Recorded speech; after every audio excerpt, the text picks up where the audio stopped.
안녕하세요. 부동산 리치고 줍줍인입니다. 금일은 올해 4월에 착공이 시작된 월곶 판교선, 월판선의 최대 수혜 지역이 어딘지 알아보는 시간을 가져보겠습니다. 월곶은 시흥시에 있고요. 판교는 성남시에 있습니다. 이 월곶 판교선은 수도권에 관련된 노선으로서 기존의 월곶에서 판교까지 이동하는데 약 1시간 반 정도가 소요가 됐어요. 근데 월곶 판교선이 개통되는 경우 월곶에서 판교까지는 약 30분 정도 소요된다고 하니 거의 1시간 정도 시간이 단축됩니다. 이처럼 수도권 내에서 이 월곶 판교선이라는 노선은 또 중요한 역할을 하고 있어서 사람들의 관심이 또 많이 높은 지역이기도 합니다. 특히 월곶에서 판교까지 이렇게 이어지게 됐을 때에는 지금 월곶 뒤에는 이렇게 수인선이 보여요. 송도, 인천에서부터 시작을 해서 판교까지도 이동이 가능하고요. 이 노선은 올해 4월 달에 착공을 해서 2025년 말에 완공이 예정이고 개통은 2026년에 개통 예정이라고 하니까 이 점을 참고하시면 좋을 것 같아요. 특히 서쪽 끝에서부터 시작해서 동쪽 끝까지 이어지는 노선 중에서 이 월곶 판교선이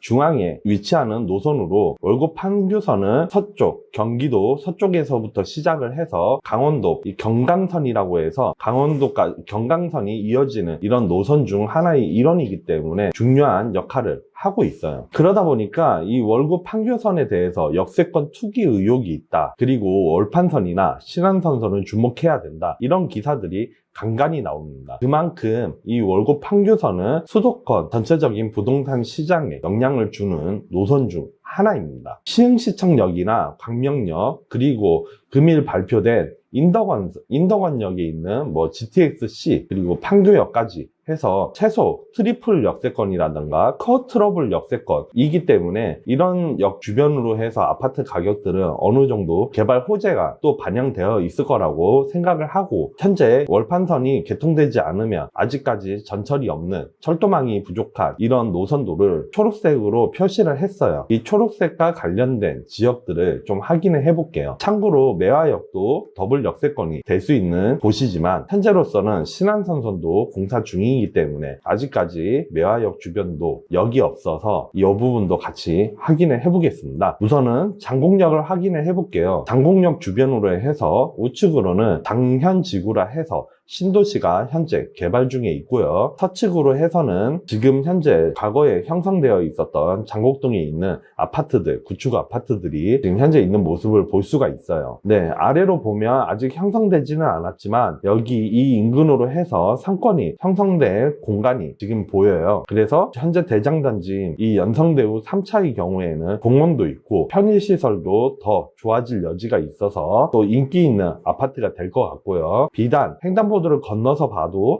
진말 초등학교나 장곡 중학교가 있는 이 초등학교 중학교를 품은 진말 대우 우성이라던가 진말 사만 한진의 경우에도 장곡역이 개통이 됐을 경우에는 사람들의 선호도가 높아질 수 있는 아파트들 중 하나가 될 수 있을 것 같아요. 참고로 줍줍인이 이 진말 사만 한진의 경우에는 2019년 말에 집을 매수를 하기 위해서 직접 갔었어요. 그때 가격이 1억 7천에서 한 1억 9천 사이였는데 2년도 되지 않은 시점에서 거의 2배 정도 가격이 올라간 것을 볼 수가 있어요. 그러다 보니까 이런 장곡역 주변으로 해서 이미 개발 호재가 어느 정도 반영이 돼서 가격이 급격히 올라간 거 아니냐라는 생각을 해볼 수도 있는데 현재 이 장현지구 쪽으로 해서 입주가 되어 있는 아파트들은 가격이 굉장히 또 많이 상승을 했기 때문에 이러한 역량에 따라서 어느 정도 가격이 반영이 되어 있는 것 같고요. 현재는 지하철, 이 철도망이 굉장히 좀 불편한 지역이긴 하기 때문에 장곡역이 개통이 됐을 때에는 이 주변의 구축 아파트들의 어떠한 잠재 가치도 상승 여력이 있어 보입니다.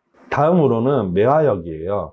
매화역, 아직까지는 이 매화역이 없어요. 그리고 매화역 주변으로 하는 아직 뭔가 아파트들이 형성되어 있지도 않고요. 그나마 매화역 뒤쪽으로 해서 아파트들이 형성되어 있는 곳을 봐도 아파트들이 또 그렇게 많이 있지는 않은 모습을 볼 수가 있습니다. 그나마 형성되어 있는 아파트들도 25년 이상이기 때문에 또 재건축 연한이 오래돼가는 아파트들로 보여요. 가격에 대한 부분을 봤을 때는 이미 어느 정도는 좀 가격이 많이 상승한 모습을 볼 수가 있는데요. 매화 일반 산업단지라 그래서 현재 일반 산업단지 조성 중에 있어요. 팡도 이미 입주를 했고요. 다른 기업들도 여기에 이미 입주 의향서를 냈고 실제로 입주가 되어가는 모습을 보고 있어서 산업단지가 형성되는 과정 속에 있는 곳이에요. 그리고 이 옆으로 해서는 매화지구라 해서 신도시가 형성될 계획에 또 있어요. 그러면 매화지구 쪽에 분양을 했을 때 신혼부부들한테는 이 인근에 있는 구축들의 시세를 감안해서 분양가를 또 책정해서 낼 거잖아요. 그러면 참고를 해서 분양을 또 노려보시는 거를 추천드립니다. 다음으로는 하군역입니다. 월판선에는 하군역이 있지는 않아요. 다만 신안산선으로 해서는 이 하군역이 정차 예정이 있는데요. 참고로 월판선과 신안산선이 이 노선이 같이 겹쳐 있어서 주주빈 개인적으로는 월판선도 이 하군역에 정차를 할 수 있지 않을까 하는 조그마한 기대감이 있기는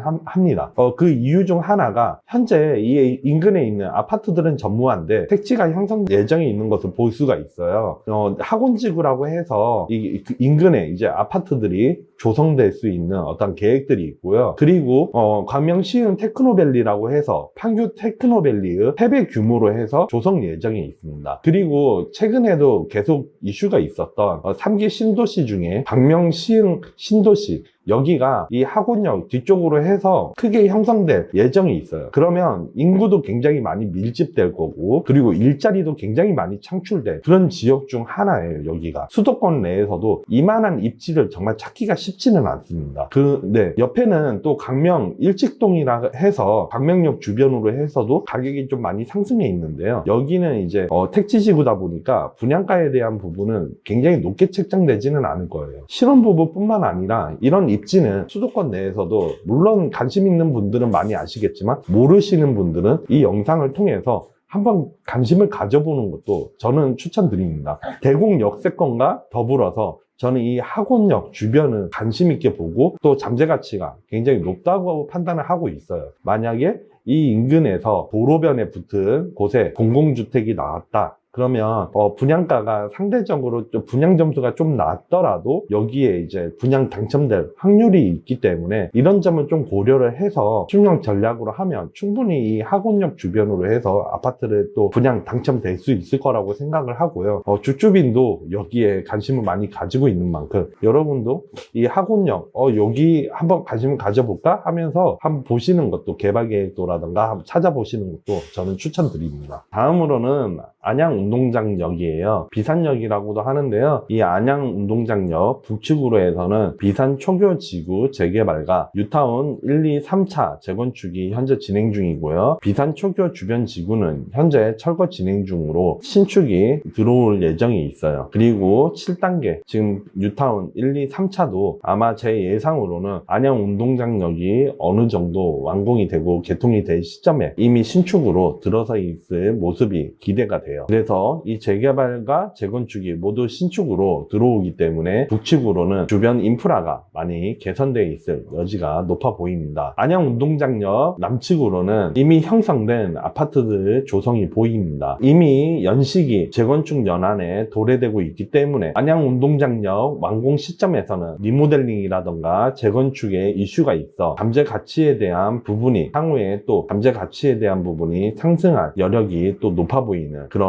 지역 중 하나로 보이네요. 다음으로는 청계역입니다. 이 청계역 위쪽으로 해서는 휴먼시 아파트들이 보여요. 공공주택 지구로 해서 어느 정도는 형성을 한 걸로 보이는데 다만 이 아파트들 너무 아파트들이 개수가 적어 보이죠. 아직까지 뭔가 인프라라고 형성된 것은 딱히 그렇게 많지는 않아 보여요. 그래서 별도로 이 청계역 주변에 뭐가 들어오지 하고 찾아봤을 때 네이버 부동산에서 보면 의왕 청계 이 공공주택 지구라고 해서 크게 공공주택 지구가 들어설 계획에 있는 모습을 볼 수가 있어요. 동측을 선호하시는 분들이라면 이쪽에 있는 공공주택 지구의 분양을 노려보시는 것도 줍줍인 개인적으로는 좋아 보일 거라고 판단이 되네요. 다음으로는 서판교역입니다. 서판교역, 여기를 봤을 때는 이미 아파트 단지들이 많이 들어서 있는 모습을 볼 수가 있고요. 이미 10년에서 15년 차 사이의 아파트들이 대거 포진되어 있어요. 가격을 봤을 때는 이미 서울에 있는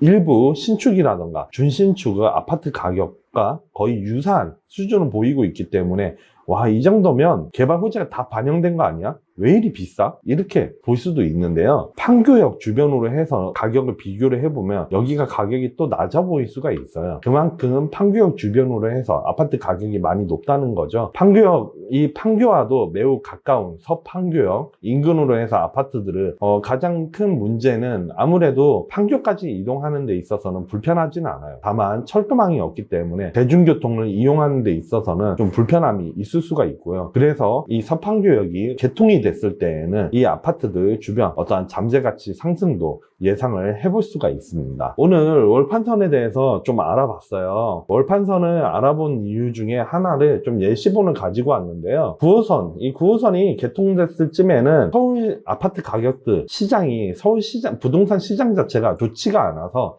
가격이 조금씩 다들 좀 떨어지고 있을 때였어요. 근데 이 9호선이 완공된, 당산역이 완공된 이 시점에서 인근에 있는 당산 효성 1차를 봤을 때에는 가격이 가장 좀 안 좋은 시장에서도 좀 많이 방어되는 모습을 볼 수가 있어요. 이처럼 서울이라던가 수도권에서는 이 철도망이 굉장히 또 중요한 노선 중 하나예요. 그 부동산 시장에서도 굉장히 영향을 많이 끼치고요. 시장이 안 좋을 때는 가격이 또 방어를 해주는 역할이 있고요. 그 이유는 당연히 언제든지 수요층이 분포되어 있어서 그럴 수 있겠죠. 그리고 또 시장이 좋을 때에는 동작구라던가 서대문구, 그리고 이 영등포구 내에서도 당산역, 특히나 2호선, 주요 노선이 2호선이 또 같이 있기 때문에 가격이 다른 지역에 비해서 굉장히 상승하는 모습을 보여줬어요. 이처럼 시장이 좋을 때에는 이런 교통망에 대한 호재라던가 이미 형성된 것 따라서 또 가격이 많이 상승을 해줄 수 있는 여력이 되기 때문에 오늘 이 월판선에 대한 좀 내용을 보면서 여러분들한테 도움이 좀 되었으면 좋겠습니다. 오늘 월판선 수혜 지역에 대한 편을 마치겠고요. 내용이 좋았다면 구독과 좋아요 꾹 부탁드리겠습니다. 감사합니다.